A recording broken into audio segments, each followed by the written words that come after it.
أعوذ بالله من الشيطان الرجيم بسم الله الرحمن الرحيم الحمد لله رب العالمين والصلاة والسلام على سيدنا وحبيبنا وقرة أعيننا وثمرة فؤادنا محمد المصطفى صلى الله عليه وسلم وعلى آله وأصحابه أجمعين أما بعد السلام عليكم ورحمة الله تعالى وبركاته.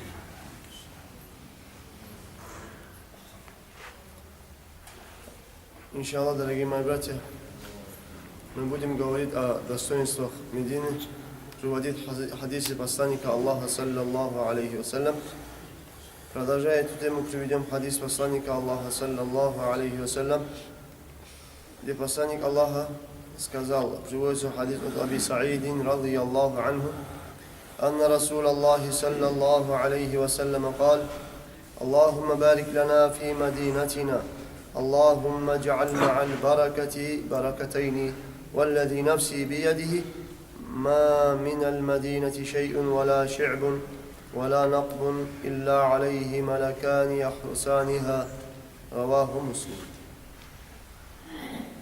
Посланник Аллаха, саллаллаху алейхи вассалям, сказал: Аллах, ты сделай баракат в нашей Медине. Аллах, ты вместе с баракатом, который ты сделал в Медине, сделай двойной баракат для нашей Медины, говорит, сказал пророк, саллаллаху алейхи вассалям. Затем сказал: я клянусь Аллахом, в чьих руках находится моя душа, нет в Медине ничего, нет ни одной долины, нет ни одной улицы, нет ни одного подхода к Медине, кроме как везде стоят ангелы, которые охраняют, защищают Медину. На всех поступах Медины, вопросы потом, после намаза. Нет вокруг Медины, значит, ни одного поступа к Медине, кроме как ангелы охраняют Медину. وعن ابن عمر رضي الله عنهما قال قال رسول الله صلى الله عليه وسلم رأيت في المنام امرأة سوداء تأثرت الرأس ثائرة الرأس خرجت حتى قامت بمهيعة وهي الجحفة وأولت أن وباء المدينة نقل إلى الجحفة رواه الطبراني في الأوسط. Посланник Аллаха, саллаллаху алейхи вассалям, сказал: я, говорит, во сне видел одну женщину, черную женщину, рассеянными волосами на голове. Я, говорит, видел, как эта женщина вышла с Медины и направилась на Махьяат. Махьяат — это Джухфат. Я, говорит, видел, как эта женщина вышла с Медины, вот такая черная, рассеянными волосами. Вот это, значит, безобразная, говорит, женщина вышла, говорит, с Медины, направилась в Джухфат.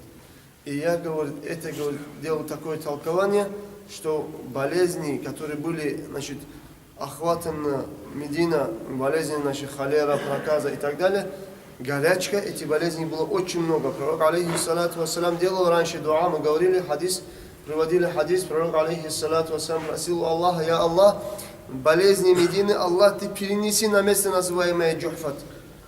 И пророк, алейхиссалату вассалям, во сне увидел, как эта женщина выходит с Медины, направляется в Джухфат. Расулуллах, саллаллаху алейхи вассалям, сказал, я, говорит, делал толкование, что эти болезни Медины перенеслись в Джухфат. Я, говорит, эту женщину понял, как болезни, которые ушли с Медины, направились на Джухфат.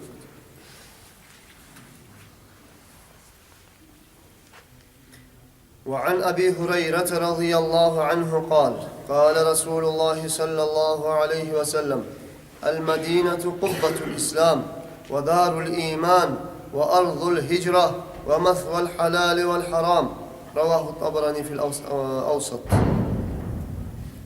Посланник Аллаха, саллаллаху алейхи вассалям, сказал: Медина, город Медина является куполом ислама. Маша Аллах. Чем является Медина? Медина является куполом ислама. Медина — это город имана. Медина — это город, которому совершил переселение посланник Аллаха. Медина это источник, из которого вышли халал и харам. Имеется в виду источник, из которого вышло пояснение, объяснение халала и харама, в котором Аллах Та'ала показал для нас, не спосылая пророка, алейхиссалату вассалям, Коран. Это место, откуда распространился халал и харам на всю землю, дозволенное и запретное, что можно делать, а что нельзя делать. وعن جابر رضي الله عنه قال رسول الله صلى الله عليه وسلم خير ما ركبت إليه الرواحل مسجد إبراهيم صلى الله عليه وسلم ومسجدي رواه أحمد بإسناد حسن. Расулуллах саллаллаху алейхи вассалям говорит, лучшее, к чему направляются люди и готовят своих лошадей и верблюдов, направляют сафар, лучшее, к чему можно направиться, говорит, на сафар, это мечеть, расположенная в Мекке, мечеть пророка Ибрахима, алейхиссалам. И после этого, говорит, лучшее место, ради которого можно, и желательно ехать на сафар, это, говорит, моя мечеть. Мы знаем, что намаз, совершенный в Мекке, приравнивается 100 тысяч намазам, которые человек совершает в других мечетях. А намаз, совершенный в мечети пророка, алейхиссалату вассалам, есть несколько версий, одной из версий, 1000 намазам приравнивается один намаз, совершенный в мечети посланника Аллаха, саллаллаху алейхи вассалям. وعن سعد رضي الله عنه قال لما رجع رسول الله صلى الله عليه وسلم من تبوك تلقاه رجال من المتخلفين من المؤمنين فأثاروا غبارا فخمر بعض من كان مع رسول الله صلى الله عليه وسلم أنفه فأزال رسول الله صلى الله عليه وسلم لثام عن وجهه وقال والذي نفسي بيده إن في غبارها شفاء من كل داء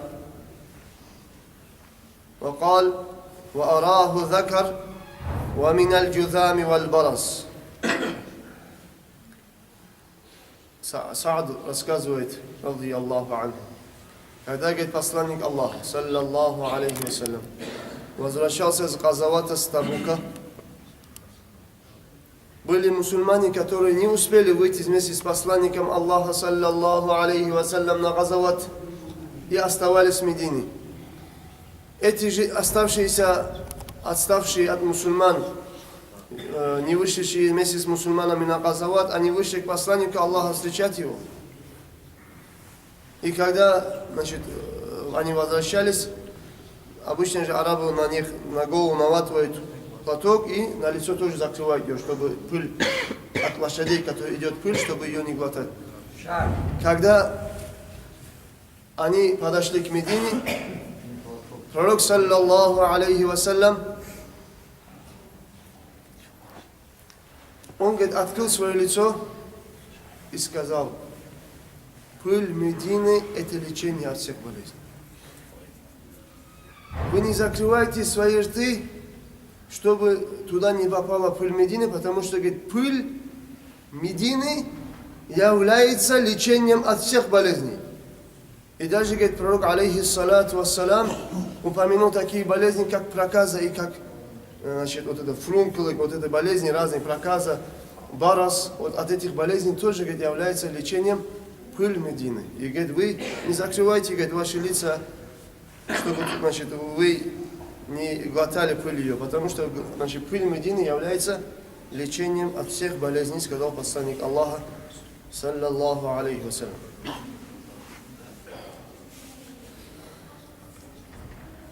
На этом сегодня, дорогие братья, мы нашу тему намаза на сейчас завершим. После намаза, иншаллах. Я отвечу на после намаза. Вассаламу алейкум ва рахматуллахи та'аля ва баракатух.